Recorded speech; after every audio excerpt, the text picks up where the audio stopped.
तो लूफी के पास में यहाँ पे सिर्फ 3 ही ऑप्शंस हैं, क्योंकि यहाँ पे उसे एक एक्चुअल अपग्रेड की जरूरत है rather than only सेविंग। ऐसा हमें पता है कि लूफी की वाट ऑलरेडी लग चुकी है। लेट्स फाइंड आउट उसके लिए यहाँ पे मोस्ट बेनिफिशियल और प्रैक्टिकल सॉल्यूशन कौन सा होगा। तो सॉल्यूशंस के हिसाब से अपग्रेड में लूफी के लिए यहाँ पे सबसे जो ज्यादा सोचने वाली बात सभी लोग सोच रहे हैं वो है क्या लूफी के पास में गियर 6 आएगा। अगर तुम्हें भी लगता है कि लूफी के पास में यहाँ पे गियर 6 आएगा तो मैं तुम्हें यहाँ पे कुछ बताने वाला हूँ, वो तुम्हें डिसपॉइंट करने वाली है, क्योंकि गियर 6 वाली बात पहले भी हो चुकी है। जब सेम चीजें ओडा से पूछी गई थी तो ओडा ने यहाँ पे साफ इनकार कर दिया था कि गियर 6 जैसी कोई चीज दोबारा नहीं आएगी, क्योंकि फ्री टाइम स्किप के हिसाब से अगर हम लोग देखें तो लूफी धीरे धीरे करके वो अपनी इमेजिनेशन को बढ़ा रहा था, तो वो एक एक करके उस चीज में जम कर रहा था। जैसे उसने गियर 1 अनलॉक किया, फिर उसने गियर 2 अनलॉक किया, फिर गियर 3 और साथ में गियर 4।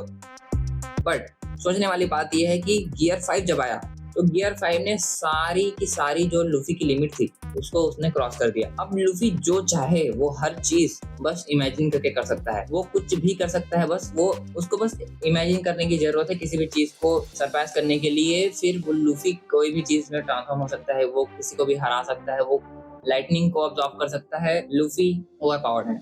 सो अगर इस हिसाब से देखा जाए तो गियर 6 तो यहाँ पे होने से रहा। सेकंड है काइदो जब लूफी से फाइट कर रहा होता है तो काइदो ने एक लाइन बोली थी, वो लाइन सिर्फ लूफी के लिए नहीं थी, वो हम रीडर्स के लिए भी थी। तो काइदो लूफी से ये बोलता है कि डेविल फ्रूट की पावर कितनी भी एब्सर्ड क्यों ना हो जाए, लेकिन एक ही चीज है जो सी को कॉन्कर कर सकती है, वह ओनली हाकी। ऐसा वो लूफी से जब बोलता है तो उस टाइम पे तो लूफी ने कॉन्करस हाकी अनलॉक कर ली थी, बट जो कॉन्करस हाकी उसने अनलॉक कर ली, लेकिन वो एक्चुअल में ओवर पावर्ड हाकी नहीं है, वो बस नॉर्मल लोगों के बीच में उस हाकी से फाइट कर सकता है। लेकिन अगर उसे वर्ल्ड गवर्नमेंट के हाईएस्ट अथॉरिटी यानी ईयू से फाइट करना है तो उसके लिए उसे एडवांस हाकी अनलॉक करनी पड़ेगी। दैट सेज कि लूफी को अपनी हाकी को एडवांस करना होगा। और इसका हम लोग एक एग्जांपल देख सकते हैं अगर एगहेड का। अगर वो मोमेंट तुम्हें याद हो जब एमएथ ने हाकी नॉट को अनलॉक किया था, तब जॉय बॉय की हाकी एमएथ से निकल रही थी, वो हाकी इतनी ज्यादा स्ट्रॉन्ग थी, उसने 5 गोरसे जो कि अपने हाईएस्ट फॉर्म में थे उनके पावर्स को अंडू कर दिया था और उन्हें डायरेक्ट मरिजुआ में टेलीपोर्ट कर दिया था। और उसके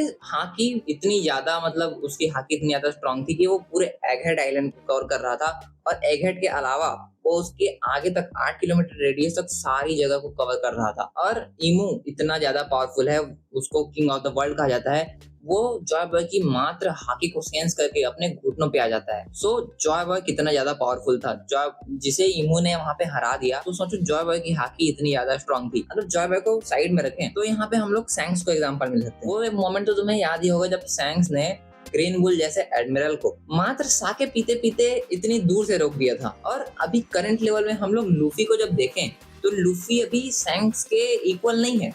वो सैंक्स लूफी को आराम से हरा सकता है, और सैंक्स के पास में एक्चुअल में कोई डेविल फ्रूट नहीं है। और वही सेम चीज रॉजर के ऊपर अप्लाई होती है। रॉजर के पास में कोई डेविल फ्रूट नहीं था। रॉक्सटी जेबेक के साथ में वही चीज अप्लाई होती है, उसके पास में कोई डेविल फ्रूट नहीं था, लेकिन उनकी हाकी बहुत ज्यादा स्ट्रॉन्ग थी जिससे वो लोग एक्चुअल में थ्रेट थे। लेकिन लूफी की हाकी इतनी ज्यादा स्ट्रॉन्ग नहीं है। तो यहाँ पे अगर प्रैक्टिकली देखा जाए तो मोस्ट प्रोबेबल चीज ये है कि लूफी को यहाँ पे एडवांस हाकी अनलॉक करनी पड़ेगी। लेकिन सवाल बाद में ये आएगा कि आखिर में लूफी को एडवांस हाकी सिखाएगा कौन, क्योंकि गबान तो अभी इमो से फाइट करने में बिजी है और क्या पता वो जिंदा बचे भी कि ना बचे। यहाँ पे तुम अपने भी थॉट्स बता सकते हो। एंड थर्ड में एक थियरी है जो कि आजकल बहुत ज्यादा वायरल चल रही है कि यहाँ पे लूफी की बॉडी के ऊपर में निका टेक ओवर कर लेगा।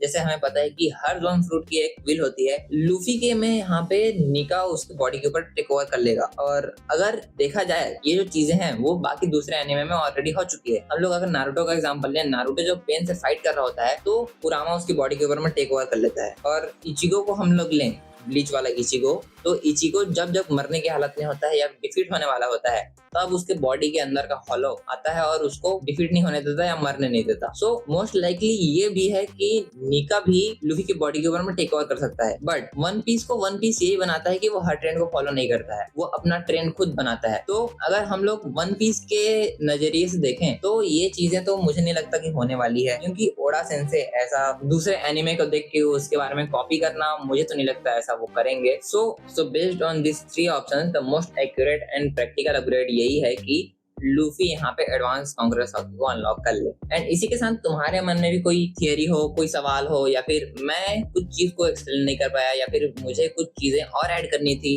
वो तुम कमेंट में बता सकते हो। और तुम यहाँ पे कुछ पूछ भी सकते हो, मैं उसको दूसरी वीडियो में एक्सप्लेन कर दूंगा।